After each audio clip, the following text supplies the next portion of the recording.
Start करते हैं आज की इस लेक्चर को। और आज हम लोग देखने जा रहे हैं बहुत ही इंपॉर्टेंट टॉपिक को कवर करेंगे और आगे जो फोटोसिंथेसिस इन हायर प्लांट देख रहे थे उसको कंटिन्यू करने वाले हैं। ठीक है, तो अपने नजरों को इधर मेरे तरफ मेरे नजरों से मिला लिया कीजिए ताकि आपका जो कॉन्सेप्ट है वो बिल्कुल भी इधर उधर न जाए। अभी तक 3 एक्सपेरिमेंट हम लोग प्रिस्टली साहब तक देख चुके थे।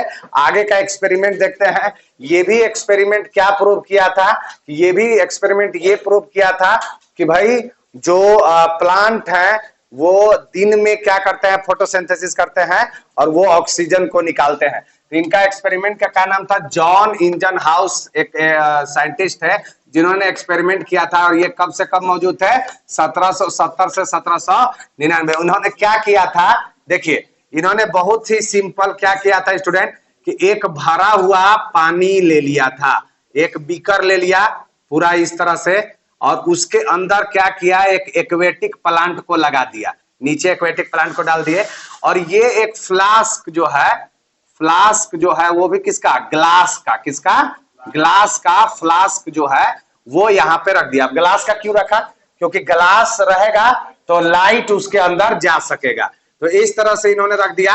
और जब सूरज देवता अपना प्रकाश से विभोर करते हैं और जब इस पर अपना प्रकाश को डालते हैं तो ये प्लांट क्या करने लगता है? फोटोसिंथेसिस करने लगता है। और फोटोसिंथेसिस के दौरान क्या करने लगता है स्टूडेंट? ऑक्सीजन को निकालने लगता है। एक बबल्स दिखने लगता है उस प्लांट के चारों तरफ। तो वो बबल्स जो एराइज होते हैं वो कब देखने के लिए मिलता है? ओनली ड्यूरिंग लाइट, यानी कि जब लाइट था, जब ये एक्सपेरिमेंट कर रहे थे, जब सूरज देवता थे, तो उस समय ये बबल्स दिख रहे थे। और जैसे ही वो डूब जा रहे थे या छुप जा रहे थे तो ये बबल्स दिखना बंद। तो इससे क्या साबित हुआ? अच्छा, वो जो बबल्स थे वो कहां पे दिख रहे थे? Only green part of plant, यानी कि ग्रीन पार्ट ऑफ प्लांट के अराउंड में वो दिख रहे थे। तो इससे क्या पता चला कि जो ग्रीन पार्ट है वो क्या करता है? लाइट के प्रेजेंस में फोटोसिंथेसिस करता है। तो क्लोरोफिल का इंपॉर्टेंस बताया ग्रीन पार्ट का, और दूसरा क्या बताया कि लाइट में ही फोटोसिंथेसिस हो सकता है। और ये जो बबल्स निकल रहे हैं ये कुछ और नहीं, क्या है? ऑक्सीजन है। क्या है? ऑक्सीजन है। ये ऑक्सीजन, ये बबल्स एक्चुअली में क्या है भाई? O2 है। और ये O2 कब देखने के लिए मिलेगा? जब लाइट पड़ेगा तब। तो ये इन्होंने समझाया। तो इसका ट्रिक है जियो रिलायंस। जियो से, जे से जॉन, आई से इंजन हाउस, और ओ से क्या किए? ऑक्सीजन। बबल्स को क्या देखे थे? ऑक्सीजन। कब रिलीज होता है? During light from green part of plant, यानी कि ऑक्सीजन रिलीज होता है कब? दिन में, जब क्या करता है? लाइट वहां पे होता है। तो ये चीज इन्होंने साबित। दूसरा क्या है? अगला साइंटिस्ट है Julius von Sachs. Julius von Sachs ने क्या कहा? सैक नाम है इनका। क्या नाम है? सैक। सैक मतलब क्या होता है? थैली। क्या होता है? थैली। तो सैक साहब ने क्या बोला कि जो प्लांट होते हैं ना साहेब, वो, इनका नाम भी था सैक। तो इन्होंने कहा कि देखिए सैक मतलब होता है थैली। थैली में प्लांट क्या करते हैं? शुगर बनाते हैं, और वो शुगर को स्टोर करके रख लेते हैं किस फॉर्म में? स्टार्च के फॉर्म में। और वो कौन ऐसा करने में मदद करवाता है? ये स्पेशल बॉडी जिसका क्या नाम है? क्लोरोप्लास्ट। तो ये बात को किन ने बताया था? जूलियस वॉन सैक ने 1854 ईस्वी में बताया। क्या बताया? कि देखिए जो भी प्लांट है भाई, वो प्लांट क्या करते हैं? शुगर फॉर्म करते हैं, और वो जब शुगर ज्यादा हो जाता है तो किस फॉर्म में स्टोर करके रखते हैं? स्टार्च के फॉर्म में। और ये कौन सब करवा रहा है? स्पेशल बॉडी पाया जाता है जिसका क्या नाम है? क्लोरोप्लास्ट। कोई दिक्कत यहां तक समझ में आ रहा है? अगला एक्सपेरिमेंट एंजल मैन का। क्या है? Angel man. एंजल थे ये वरदान दिए। क्या वरदान दिए? कि इन्होंने फर्स्ट एक्शन स्पेक्ट्रम के बारे में बताया। यानी कि फर्स्ट एक्शन स्पेक्ट्रम में इन्होंने क्या साबित किया कि मैक्सिमम फोटोसिंथेसिस जो होता है कहां पे होता है? ब्लू एंड रेड लाइट में होता है। तो चलिए हम आपको बताते हैं कि ये ब्लू और रेड लाइट क्या है भाई लाइट के अंदर। तो आप लोग पढ़े होंगे फोटोसिंथेटिक एक्टिव रेडिएशन के बारे में जाने होंगे। यानी कि ये वह रेडिएशन वाला लाइट है जिसमें क्या होता है स्टूडेंट? लाइट दिखता है, विबग्योर जिसको बोला जाता है। ये 400 नैनोमीटर से कितना रहता है? 700 नैनोमीटर। अरे फिजिक्स के अंदर पढ़े होंगे ये बात। तो वो जो सतरंगी बनता है ना, अरे पानी गिरने के बाद वो 7 रंग का, तो वो कैसे बनता है एक्चुअली में? वो धूल कण जब बढ़ जाते हैं तो वो सातों कलर में रंग क्या हो जाता है, डिवाइड। तो जो लाइट आ रहा है सन का, उसमें 7 कलर का रंग होता है। तो इन्होंने क्या साबित किया एंजलमैन ने, कि उस सातों कलर में सबसे ज्यादा फोटोसिंथेसिस किसके अंदर होता है, ये इन्होंने साबित किया। तो कैसे किया, तो उन्होंने क्या किया कि एक ग्रीन एल्गी ले लिया। क्या ले लिया, ग्रीन एल्गी। उसको और उसका क्या नाम था, क्लेडोफोरा। एकदम याद रखिएगा स्टूडेंट, ये स्टार बात है। क्लेडोफोरा ले लिया, एक बीकर के अंदर डाल दिया। अब इन्होंने क्या किया, इसके अंदर ये सब क्या है, एरोबिक बैक्टीरिया, एरोबिक बैक्टीरिया। अब एरोबिक बैक्टीरिया है तो ये क्या करेगा भाई, जब ऑक्सीजन होगा तब अपना ग्रोथ दिखाएगा। और ये एंजलमैन को पता था कि प्लांट क्या निकालता है, ऑक्सीजन निकालता है। क्यों, क्योंकि ये देखिए जॉन इंजनहाउस ने ये बता दिया था कि प्लांट के ग्रीन पार्ट से क्या निकलता है, ऑक्सीजन निकलता है। तो ये इसमें क्या किए, 2 सेटअप किए। एक तो एल्गी, ग्रीन एल्गी को डाल दिए, क्लेडोफोरा को डाल दिए इस पानी के अंदर। दूसरा क्या डाल दिए, एक्वेटिक बैक्टीरिया को डाल दिया, ठीक है। और ये जो ग्लास है, ये जो जार है, वो बिल्कुल ही पारदर्शी है। अरे ये शीशा का टब है, आप ऐसे समझिए। अब उसके नीचे क्या किए, ये प्रिज्म लेकर के आए और इधर से लाइट को इंसिडेंट करिए। ऐसे सामने से किए होंगे, लेकिन अब भाई यहाँ पे तो हम सामने ऐसे नहीं बता सकते हैं। तो ये आप इमेजिन कीजिएगा, तो जब एक प्रिज्म पर लाइट पड़ता है, प्रिज्म देखे है ना, तो प्रिज्म पर लाइट क्या होता है, बिखर जाता है, सातों रंग दिखने लगता है। तो ये सातों रंग विबग्योर जो है यहाँ पे पड़ा, तो जहां पे यहाँ पे violet, indigo, blue, green, yellow, orange, red सब पड़ रहा होगा इसके ऊपर। अब ये क्या करेगा, फोटोसिंथेसिस कर रहा है। तो इस दौरान इन्होंने क्या देखा स्टूडेंट, कि ब्लू और ग्रीन वाले एरिया पर जो है सबसे ज्यादा बैक्टीरिया का ग्रोथ मिला। क्यों, क्योंकि ये एरोबिक बैक्टीरिया थे। क्या थे, एरोबिक बैक्टीरिया। जहां फोटोसिंथेसिस ज्यादा होगा वहां से क्या होगा, ऑक्सीजन ज्यादा निकलेगा। अरे फोटोसिंथेसिस के दौरान ऑक्सीजन निकलता है, ये बात पता है ना। तो ज्यादा ऑक्सीजन निकलेगा, और ज्यादा ऑक्सीजन निकलेगा तो बैक्टीरिया का ग्रोथ कहां मिलेगा, वही ना मिलेगा। तो ज्यादा ये कहां पे देखने के लिए मिला, ब्लू और रेड लाइट के जगह पर जहां पे इंसिडेंट हो रहा था, वहां पे ज्यादा बैक्टीरिया का ग्रोथ मिला। तो यही देख करके उन्होंने बताया कि सातों कलर के अंदर जो ब्लू और ग्रीन, ब्लू और रेड लाइट जब आएगा, तो उस कंडीशन में क्या देखने के लिए मिलेगा, वहां पे ज्यादा फोटोसिंथेसिस होता है। कैसे, तो देखिए हमारा एरोबिक बैक्टीरिया वहां ज्यादा ग्रो किया है, इसका मतलब ज्यादा फोटोसिंथेसिस, ज्यादा ऑक्सीजन निकला होगा। ज्यादा ऑक्सीजन निकलेगा तो ये ग्रो भी ज्यादा करेगा। अरे ठीक है, अरे क्लियर है यहाँ पे। तो ये एक ट्रिक के साथ कि English and science, English and science, English से, इंग्लिश में एंजलमैन, और एंड से क्या हुआ, एक्शन। एक्शन कहां पे, एरोबिक बैक्टीरिया के अंदर। और एस सी से क्या हुआ, एस से स्पेक्ट्रम, और सी से क्लेडोफोरा। तो ये आपको ध्यान में रखने में काम आएगा। तो ठीक है, फिर एक और साइंटिस्ट है, तो इन्होंने क्या साबित कर दिया कि मैक्सिमम फोटोसिंथेसिस कहां पे होता है, ब्लू एंड रेड लाइट के जगह पर। किन्होंने किया, ये एक्सपेरिमेंट में क्या लिए, क्लेडोफोरा लिए, किन्होंने किया, एंजलमैन ने किया। ये सब क्वेश्चन है, ये सब क्वेश्चन पूछा जाता है, ठीक है, ध्यान रखिएगा। अब देखिए एक और साइंटिस्ट आए थे, कॉर्नेल्स वान नील। नील मतलब क्या होता है, नीला। नील मतलब क्या होगा, नीले नीले अंबर पे नीला। क्या है ये, नीला। और नील से नीला। अरे नील कैसा होता है, अरे कपड़ा में देने वाला नील देखा हो, वो कैसा होता है, नीला। नीला, और पानी भी कैसा होता है, नीला। तो इन्होंने पानी के अंदर से ये बता दिया कि क्या निकलता है, ऑक्सीजन निकलता है। तो नील साहब ने नीला नीला पानी के अंदर से, अरे नील साहब नीला नीला पानी के अंदर से ये बता दिया कि पानी के अंदर ही, पानी से ही ऑक्सीजन इवॉल्व होता है। कैसे इवॉल्व होता है, पानी के अंदर। तक उन्होंने क्या किया था कि पहले पर्पल सल्फर बैक्टीरिया लिया और ग्रीन सल्फर बैक्टीरिया लिया। इसके बारे में हम लोग पढ़ चुके हैं कि ये ऐसे बैक्टीरिया हैं कि जो फोटोसिंथेसिस करते हैं। तो अगर जैसे ये बड़ा कंट्रोवर्सी था कि जैसे ये वाला अगर आप देखिएगा कि C6H12O6 बना, वाटर बनता है और ऑक्सीजन निकलता है। तो सब ये कंफ्यूजन कर रहे थे कि ये ऑक्सीजन कहां से आया, इसके अंदर का ऑक्सीजन आया है कि पानी के अंदर से, यानी कि CO2 के अंदर से ऑक्सीजन आया निकला है कि वाटर के अंदर से। तो ये नील साहब ने नीले पानी के अंदर से बता दिया कि नहीं भाई, कहां से ऑक्सीजन इवॉल्व होता है, पानी से ही बहुत बनता है। कैसे बताएं? इन्होंने क्या क्या कि CO2 तो ले लिया, प्लस अब की वाटर नहीं लिया, H2S ले लिया। क्या ले लिया? H2S। अब ये ग्रीन सल्फर बैक्टीरिया हो या फोटोसिंथेटिक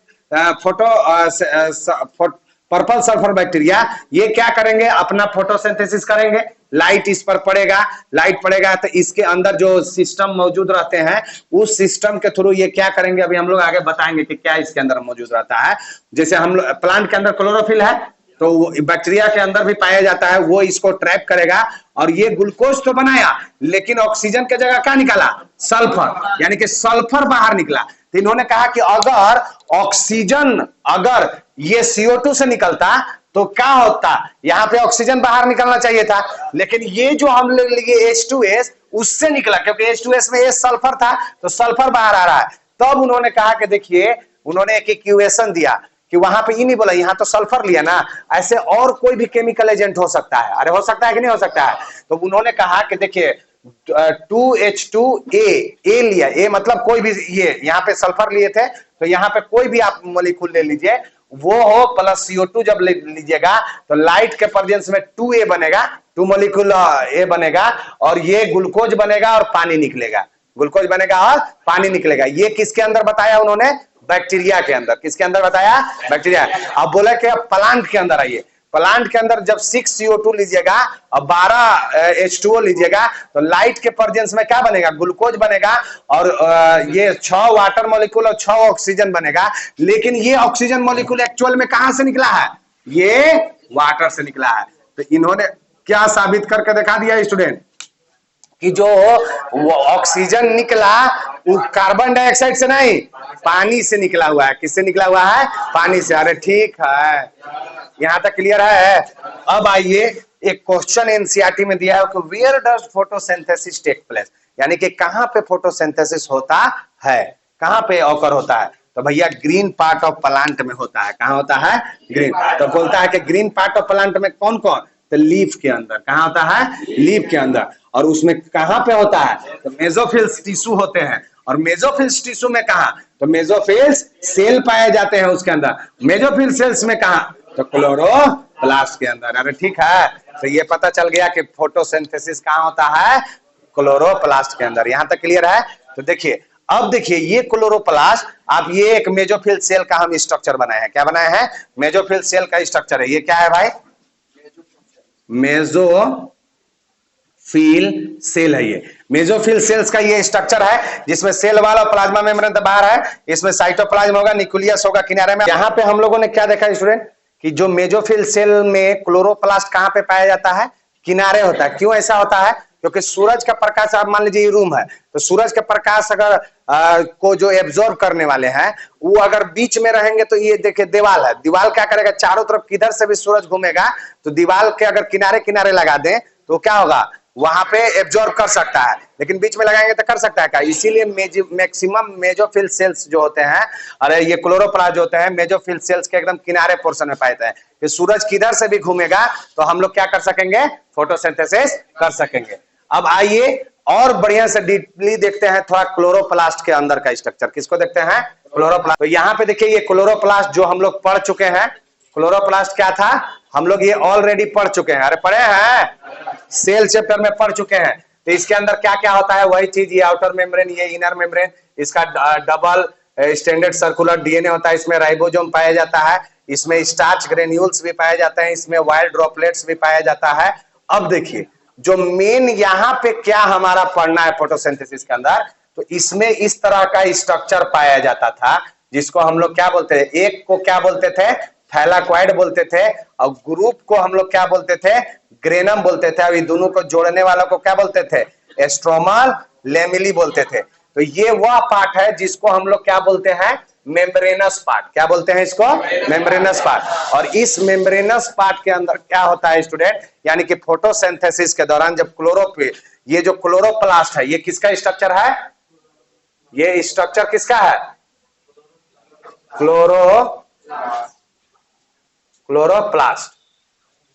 क्लोरोप्लास्ट का है। ये स्ट्रक्चर है क्लोरोप्लास्ट का। और इसी क्लोरोप्लास्ट के अंदर क्या होता है? ये हमारा फोटोसिंथेसिस होता है। तो अब हम लोग और अंदर जा रहे हैं और देख रहे हैं कि क्लोरोप्लास्ट के अंदर फोटोसिंथेसिस कैसे होता है। तो क्लोरोप्लास्ट के जब अंदर जाइएगा तो उसमें आप देखिएगा कि फोटोसिंथेसिस दो भागों में होता है। एक तो इसमें क्या होता है, लाइट रिएक्शन देखने के लिए मिलता है, और दूसरा क्या देखने के लिए मिलता है, डार्क रिएक्शन। आप लोग सुने होंगे, अरे सुने हैं। तो अब चलिए, आप जब इसका स्ट्रक्चर देखिएगा तो आपको क्लियर होगा कि डार्क लाइट रिएक्शन कहां होता है और डार्क रिएक्शन कहां होता है।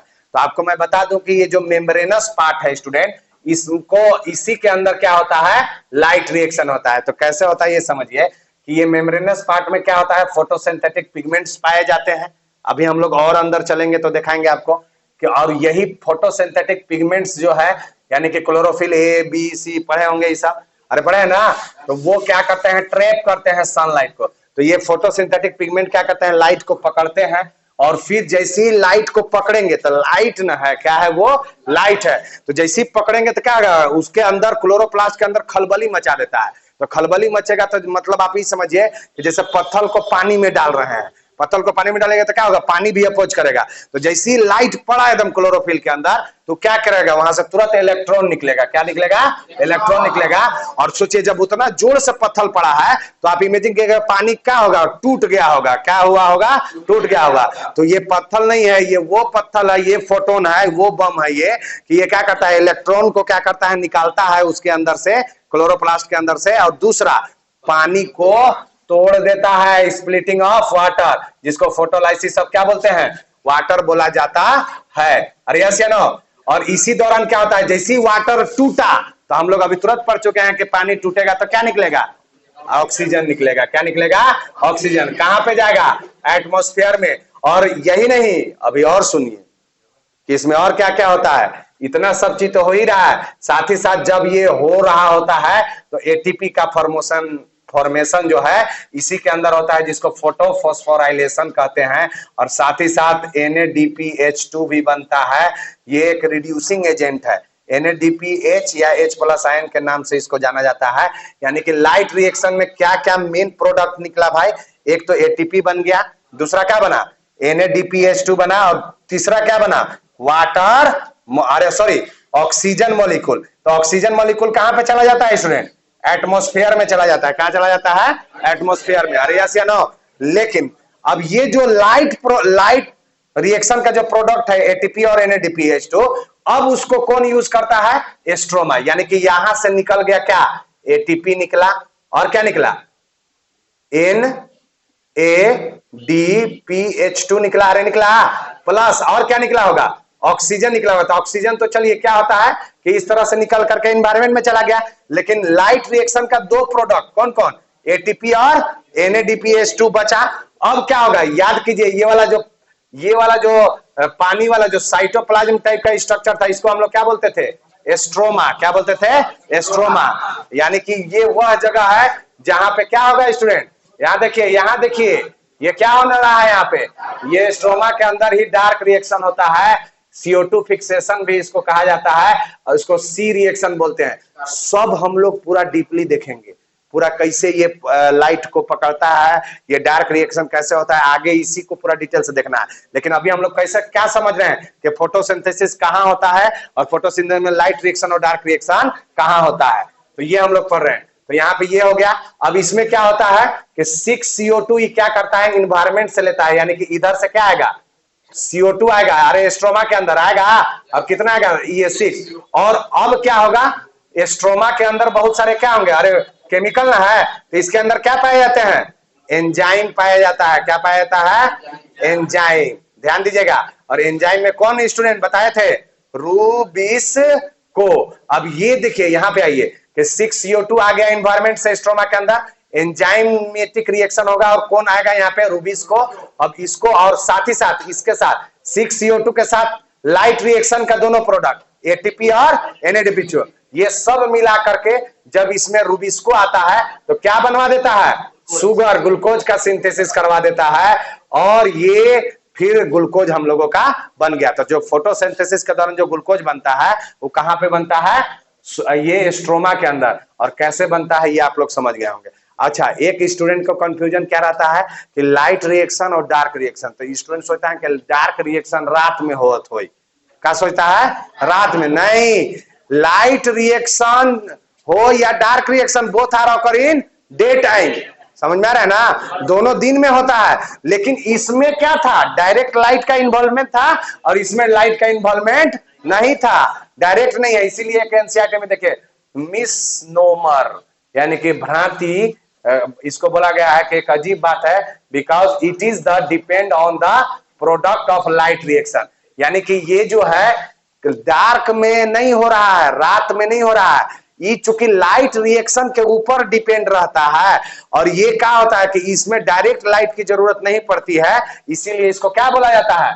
Dark reaction. अरे समझ में आया? और ये टोटली डिपेंड है लाइट रिएक्शन के ऊपर। अगर रात में होता तो रात में तो सूरज रहता ही नहीं है, अरे रहता है क्या? तो वो क्या होता? वहां पे होगा ही नहीं, रात में ये डार्क रिएक्शन होगा ही नहीं। क्यों नहीं होगा? क्योंकि ये लाइट रिएक्शन पर डिपेंड है ना। लाइट रिएक्शन से इसको क्या मिल रहा है? एटीपी और NADPH2। ये नहीं मिलेगा तो ये खाना बना पाएगा का? और कितना बढ़िया खाना बनाने वाला है, हम कहते हैं बिरयानी बनाइए, लेकिन घर में आइटमें लाके नहीं दे तो बढ़िया बिरयानी बनेगा? अरे बनेगा? सब लाके दे दे, नमक न दे तो बनेगा? कितना बेकार बनेगा, लेकिन उस टेस्टी लगेगा क्या? तो बस उसी तरह से है। तो ये जो है यहाँ पे होता है। अब इसी को पूरा डिटेल से हम लोग देखेंगे, ठीक है? तो आज का लेक्चर उम्मीद करते हैं कि समझ में आ गया होगा। अगर नहीं समझ में आया होगा तो आप क्या कीजिएगा, बार बार वीडियो को रिवाइंड करके देखिएगा, ठीक है? इसके बाद आपको बहुत अच्छे तरीके से समझ में आ जाएगा, ठीक है? मेम्ब्रेनस पार्ट ये वाला मेम्ब्रेनस पार्ट है, इसी को तो मेम्ब्रेनस पार्ट बोलते हैं। ये जिसमें थाइलाकॉइड और ग्रेनम और क्या स्ट्रोमल लेमिना, ये तीनों को मेम्ब्रेनस पार्ट, इसी के अंदर लाइट रिएक्शन हो रहा है। और डार्क रिएक्शन क्या होता है? पनिया के अंदर। और क्लियर है? तो आज के लिए इतना ही रहने देते हैं स्टूडेंट, मिलते हैं नेक्स्ट लेक्चर में, तब तक के लिए थैंक यू।